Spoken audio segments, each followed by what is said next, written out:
queríamos saber, en primer lugar, cómo vio usted aquel sábado del 16 de abril con el terremoto que sacudió la costa de Ecuador. Y en segundo lugar, conocer cómo es la actualidad hoy a 15 días de aquel sismo. Bueno, el evento fue de magnitudes catastróficas, ¿no? Fue un evento telúrico como no se había sentido en el país durante muchísimos años. La conmoción que causó en toda la colectividad fue muy inmensa. Esas primeras horas fueron muy traumáticas y bueno, yo creo que ya estamos en una etapa donde se han culminado las labores de búsqueda y rescate de víctimas y nos estamos preparando para la reconstrucción de la zona afectada. Y en esto hay que agradecer la solidaridad de todo el país y también de la colectividad internacional que se ha hecho presente con ayuda tanto en logística, en insumos, etcétera, que han ayudado a sobrepasar estos primeros días, ¿no?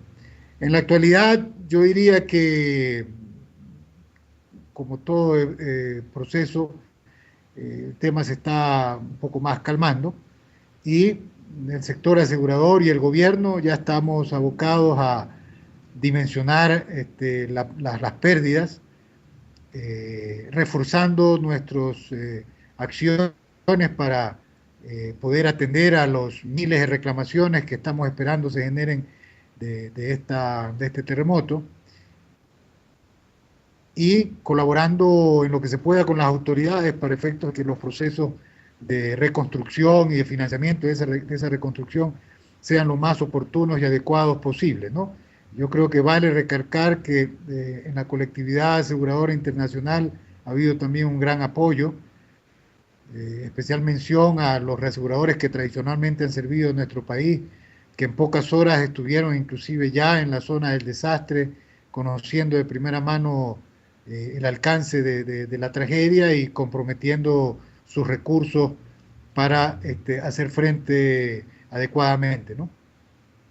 Bien, me hacía mención que, bueno, hasta el momento todavía es muy poder hacer una evaluación sobre los daños. Sin embargo, hay algunas agencias privadas que están estimando que esto va a alcanzar los 850 millones de dólares. ¿Ustedes concuerdan con esta cifra?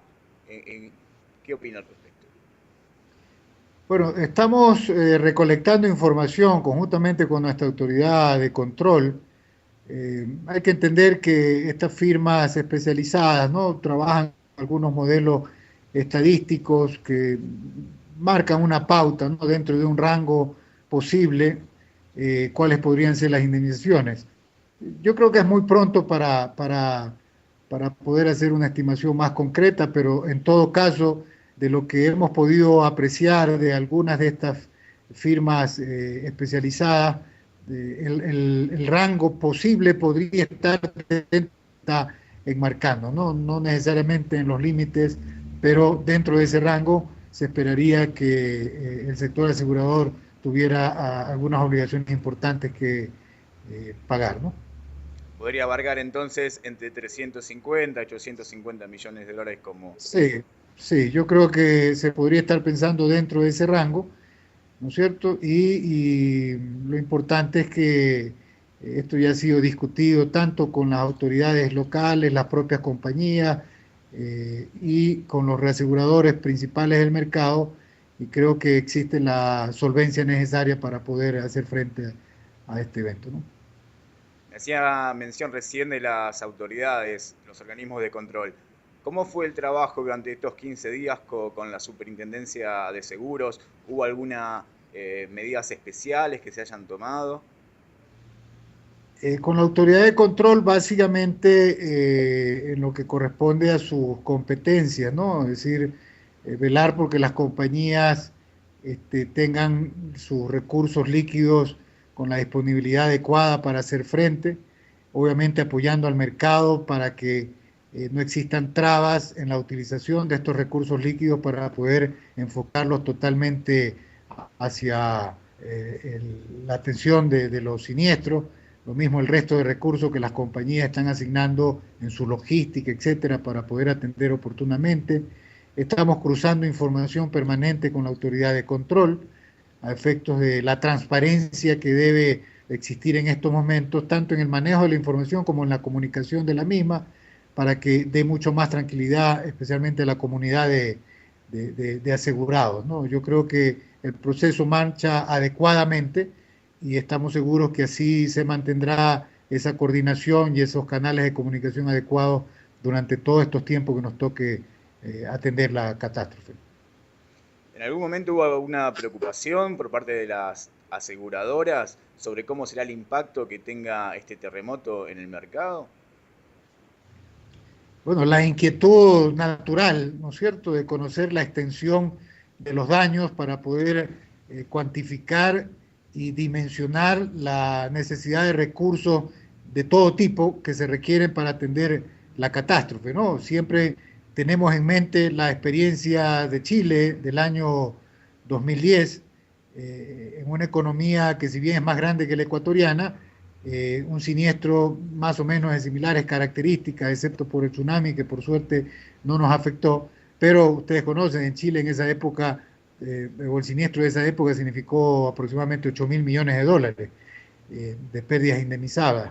Eh, Como digo, la inquietud original, ¿no es cierto?, de tratar de dimensionar, pero yo diría más que una preocupación, un fuerte compromiso de estar a la altura y poder atender las reclamaciones de nuestros asegurados, ¿no? Yo diría las compañías han actuado de acuerdo a sus protocolos de catástrofe, el mismo sector como gremio accionó inmediatamente un protocolo para la gestión de catástrofes y estamos enfocados dentro de esos parámetros para poder llevar de mejor manera este proceso, ¿no?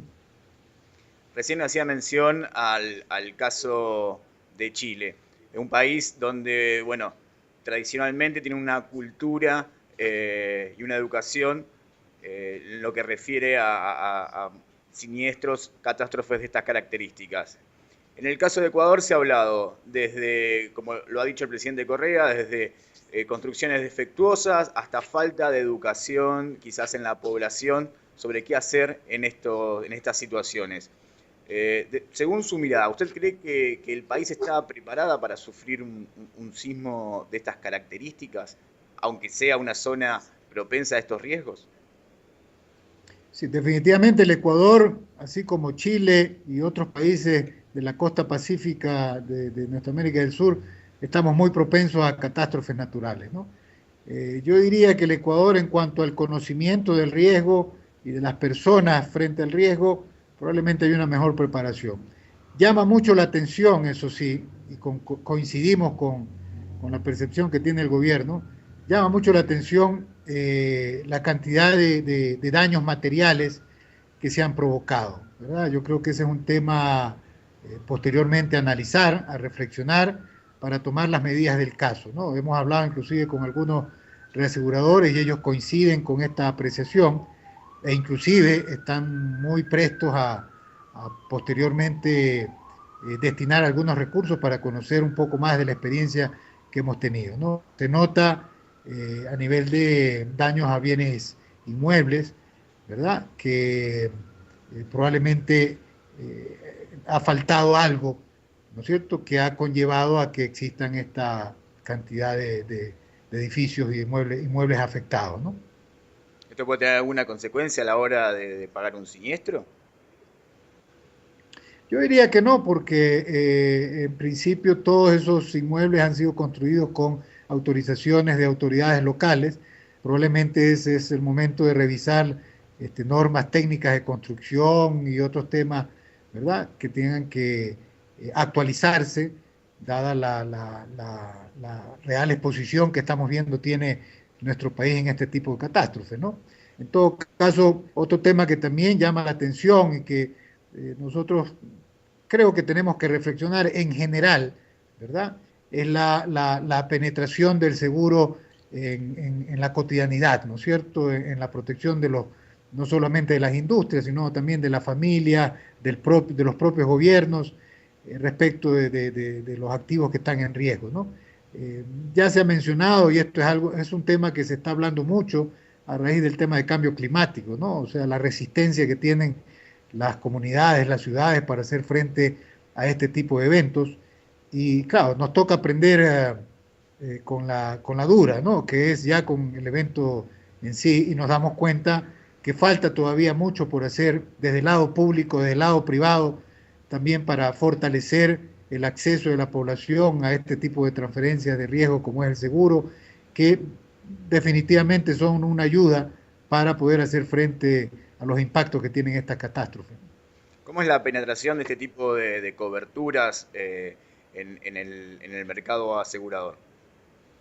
Mire, hay estudios, y el último estudio de una empresa reaseguradora como la Suiza de Reaseguros reciente, del mes de marzo, habla de un infraseguro, llaman ellos, es una brecha en la cobertura de seguros versus la totalidad de los daños que se presentan por catástrofes, ¿no? Y en la región, un dato que llama mucho la atención y que debe preocupar no solamente al sector, sino también a las autoridades, es que en los últimos 20, 30 años se nota un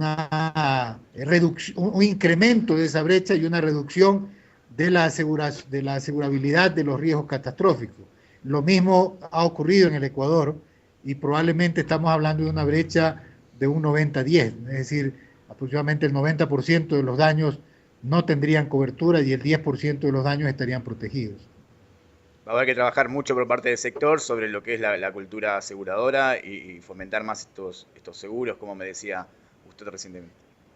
Es un trabajo de todos, ¿no? Tanto desde el que hace la política pública para fomentar también la transferencia de riesgos que beneficia a todos, ¿no? Porque al transferirse el riesgo y si el mismo ocurre, la sociedad tiene recursos libres para poderlos destinar a otras etapas de la emergencia y mientras tanto los profesionales de manejar el riesgo, como son los aseguradores, pueden dar su contingente también. Por cierto, el sector asegurador también debemos trabajar en el manejo de productos, canales, en difusión, en creación de una cultura de seguros, de transferencia de riesgo, y es algo que estas experiencias, digamos, nos hacen aprender y estamos seguros que vamos a redoblar esfuerzos para poder generar una mayor cultura aseguradora.